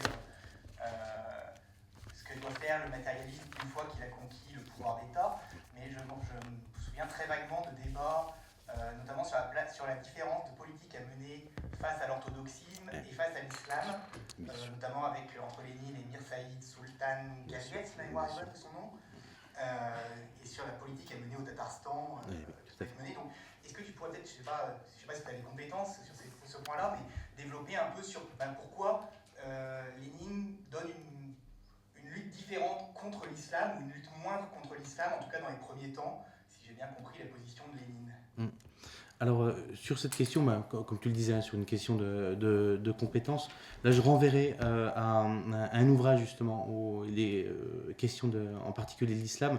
C'est un vieux livre des années 1960 d'un certain Constantin de Grunewald qui s'appelle La vie religieuse en Union soviétique, qui est construit sur une espèce de diptyque. Avec d'un côté les propagandistes de l'athéisme et de l'autre côté les autorités religieuses, et en particulier cette supposée, alors j'ai bien supposé, disons, tolérance vis-à-vis de l'islam. En réalité, je ne suis pas sûr que ce soit vraiment le cas. Mais là, ça dépasse, je crois, mon champ de compétences, et surtout qu'il va y avoir un amendement, je crois que c'est 13e article de la Constitution de l'URSS, qui affirmait justement la liberté de culte. Et en 29, il va y avoir l'interdiction justement de la propagande religieuse. Donc il va y avoir une bascule dans ces années-là, donc entre 22 et 29, qui va en plus être concomitante de la collectivisation. Donc on va avoir quelque chose d'assez complexe qui va se mettre en place. Donc sur le détail, je ne peux pas en dire davantage. Et l'Église orthodoxe aussi jouera un rôle important pendant la guerre nationale, c'est-à-dire dans les années 40. Juste dire peut-être deux mots pour donner des pistes, mais qui sont insuffisantes, et je m'en excuse. C'est un dignitaire de l'Église qui parle dans ce livre de Grunewald sur la vie religieuse en Union soviétique. Il va dire « Je n'éprouve pas la moindre crainte pour l'avenir de l'Église entourée des flots de la propagande athée. Elle reste solide et inébranlable comme un roc. » Et l'Église orthodoxe aujourd'hui le montre peut-être. Ouais. Et un prélat orthodoxe disait la chose suivante: il ne nous est pas permis d'oublier que le communisme athée vise dans le domaine de la morale au même but que le christianisme. Alors là, qu'est-ce que dirait Lénine? Unité ou confusion? Je pense qu'il dirait confusion. Ouais. Pour répondre directement à cette question, ça serait... Alors sur la question aussi des pratiques autour de l'islam, il y a les textes de Kollontai sur le statut des femmes en Asie centrale. Donc peut-être dans cette voie-là, il y aurait des choses à chercher. En plus, il faut bien connaître L'idée est la lutte sultangalienne, notamment dans l'Asie centrale. Les peuples musulmans, ils voulaient intégrer dans le socialisme. Tout en est. Lui, il est socialiste. Mais il nie pas l'existence forte de l'islam parmi les peuples turcophones de l'Asie centrale. La même chose en Azerbaïdjan et dans le Caucase aussi. Mais il faut bien connaître Sultan Galien. D'accord. Merci pour ces précisions.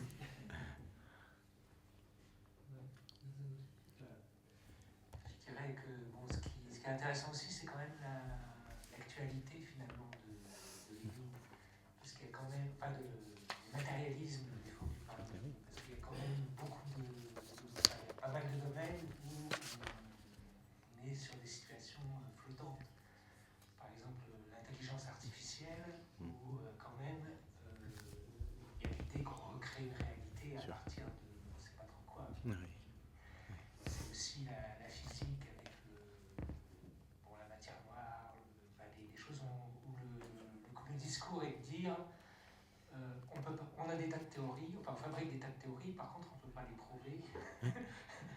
Et donc on est dans des choses extrêmement flottantes. Et puis bon, il y a un autre domaine qui est complexe, c'est tout ce qui concerne les neurosciences et l'idée qu'on va être capable peut-être de déterminer finalement le comportement des êtres humains à partir d'une sorte de matérialisme, si on veut, mais qui pose un sacré problème par rapport à Bien sûr. le caractère social de l'être humain finalement. Bien sûr, oui, tout à fait. Alors attention, le matérialisme de Lénine, c'est pour ça que c'est toujours important de le rajouter, un matérialisme historique. Une formule Lénine, hein, c'est le cerveau ne sécrète pas la pensée comme le foie la bile. Et justement, la différence entre le matérialisme du 18e et le matérialisme de Lénine, c'est que c'est un matérialisme qui intègre ces dynamiques qui sont celles de l'histoire. La référence que vous faites est extrêmement intéressante parce que mes auteurs aussi préférés avec Lénine, c'est Gramsci. Et Gramsci sera en débat avec une des grandes figures de la criminologie italienne de l'époque, qui est Lombroso, justement, qui cherchait dans la structure de la conformation physique la détermination crime. Et justement, Gramsci, lui, essaiera de montrer quelles sont les causes sociales, etc., etc. Donc on va retrouver exactement ce même débat aujourd'hui. Et là, on essaye de voir où est la part entre la science et justement la confusion. Toujours sur le lien, ça m'a fait penser d'ailleurs à ça, et c'est Lilian Truchon qui en parle beaucoup, c'est le lien entre la théorie de Lénine et le darwinisme. Et aujourd'hui, avec le retour de l'intelligent design, ce genre de théories qui se prétendent être des théories, où on arrive même parfois à présenter cette théorie comme une autre théorie, également possible. Là, c'est là où je crois que le matérialisme historique nous offre quand même de sérieuses ressources. Et on voit comment vont se parer de rationalisme des théories fondamentalement irrationnelles, qui ne sont en fait que le moyen de faire passer un peu en passager clandestin l'irrationalisme. C'est intéressant aujourd'hui comme l'irrationalisme est un peu le passager clandestin de certaines formes soi-disant de rationalisme, et en particulier l'intelligent design, qui est une manière de soi-disant présenter par rapport à la question de départ. Voilà. Dire c'est une autre hypothèse. Moi je préfère l'intelligent design. Moi je préfère l'évolution. Comme c'est une question de préférence et quand on sait, voilà, il y a tout ça qui vient après.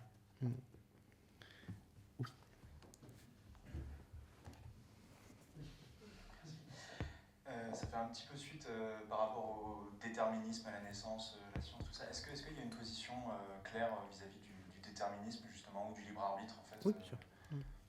Oui, c'est une très bonne question. Dans le matérialisme empiro-criticiste, il y a une compréhension de la liberté comme connaissance du déterminisme. Voilà.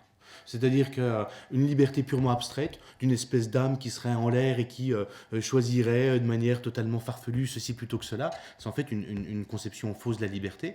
En fait, la liberté, pour Lénine, c'est la connaissance des causes qui nous déterminent. C'est-à-dire de savoir que telle ou telle cause, à un moment, me conditionne à penser de telle ou telle manière, et bien cette connaissance-là me permet justement de m'en libérer. C'est finalement une position assez classique. Je vous retrouve juste le passage, si vous avez la curiosité. Vous connaissez sûrement ces vieilles éditions qui sont... c'est dans le 6e point de la théorie de la connaissance de Lénine, liberté et nécessité. Je vous cite Lénine qui cite Engels. Hegel a été le premier à représenter exactement le rapport de la liberté de la nécessité. Pour lui, la liberté est l'intellection de la nécessité. Ça veut dire au fond que la liberté, ce n'est pas l'indépendance rêvée à l'égard de la nature, mais c'est la connaissance de ses lois et la possibilité donnée par cette connaissance de pouvoir agir sur elles. Voilà, c'est-à-dire que quand je connais les lois de la nature, et là je vais vraiment pouvoir intervenir efficacement. D'où justement la dimension un petit peu prométhéenne de l'État socialiste, qui va justement par la connaissance des lois de la nature essayer de fabriquer un homme nouveau, un monde nouveau. Ouais. Donc on a une conception forte de la liberté. Ouais. Merci. Bon, je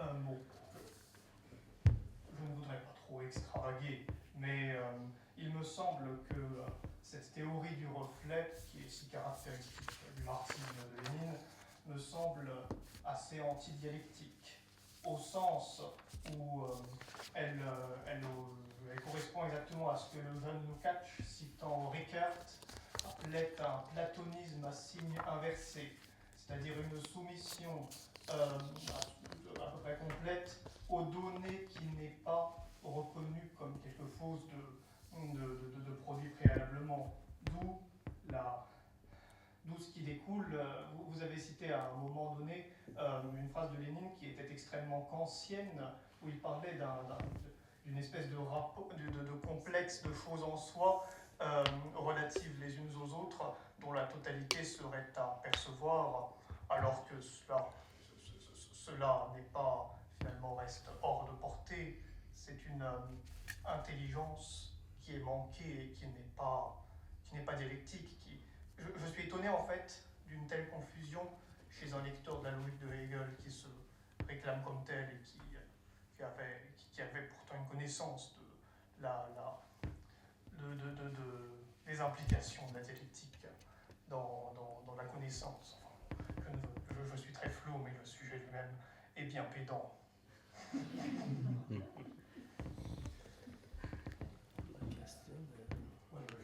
Et la question Oui, non, seulement comment cette théorie du reflet est-elle vraiment acceptable d'un point de vue dialectique?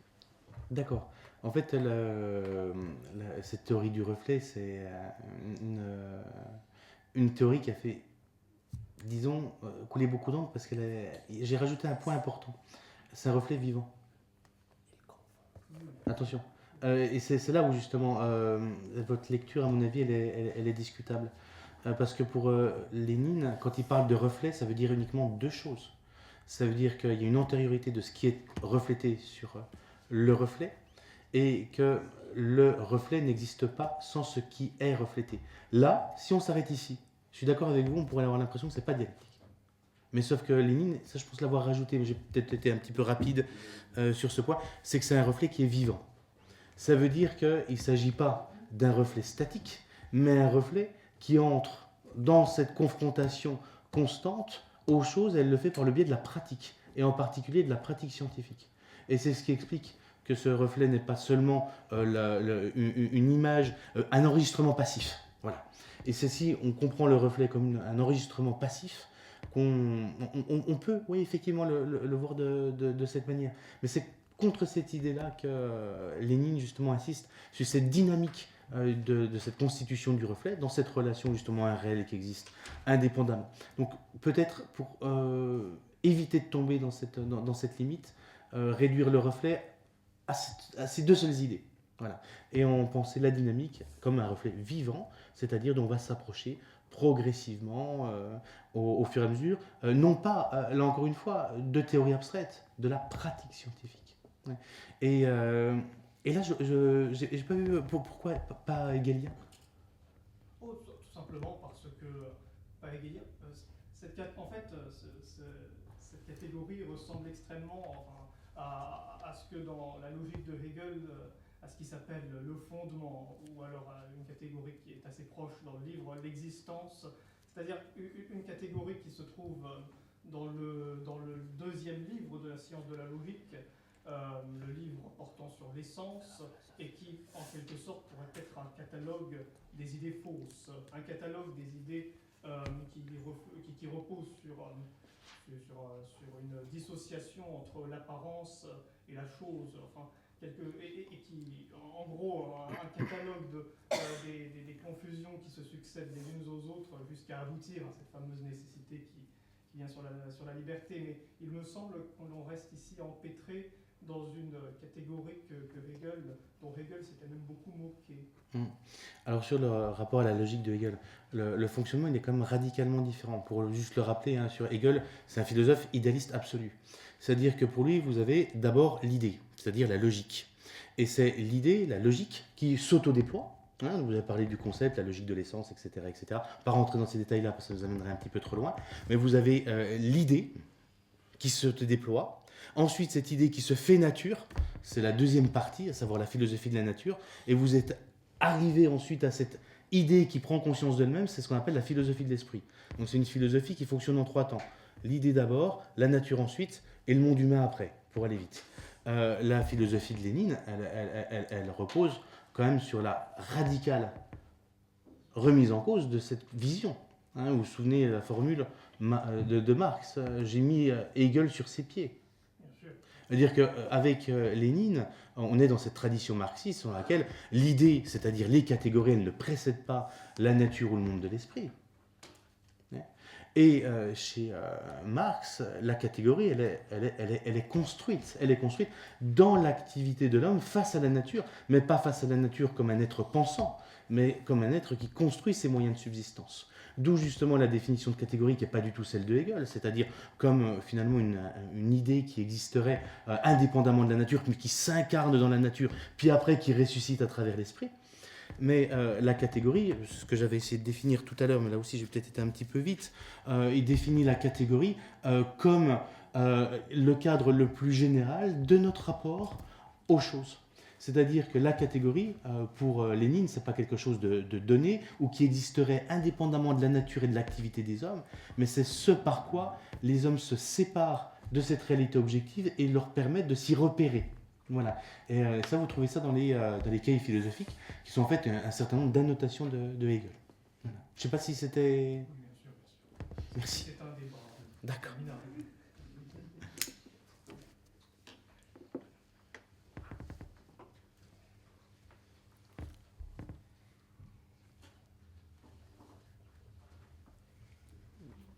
Oui. J'ai peut-être une remarque, pas vraiment une question.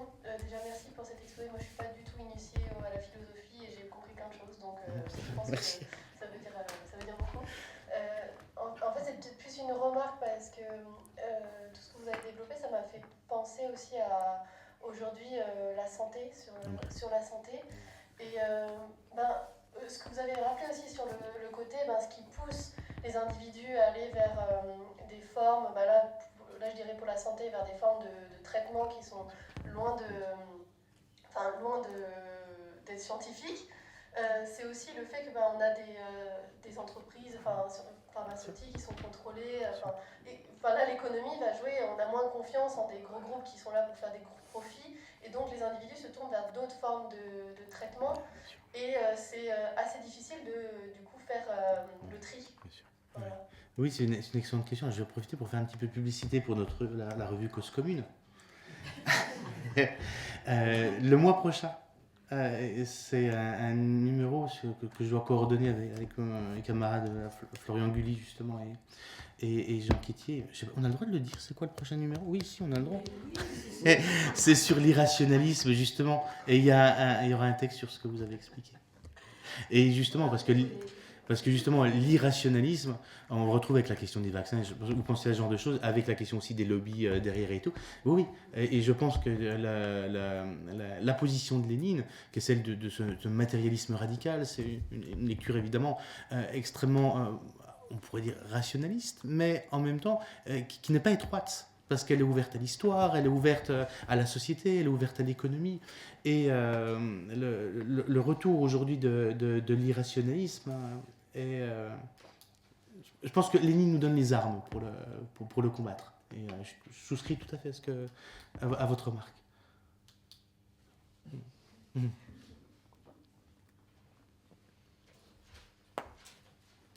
Comme quoi Lénine est encore bien actuel, manifestement.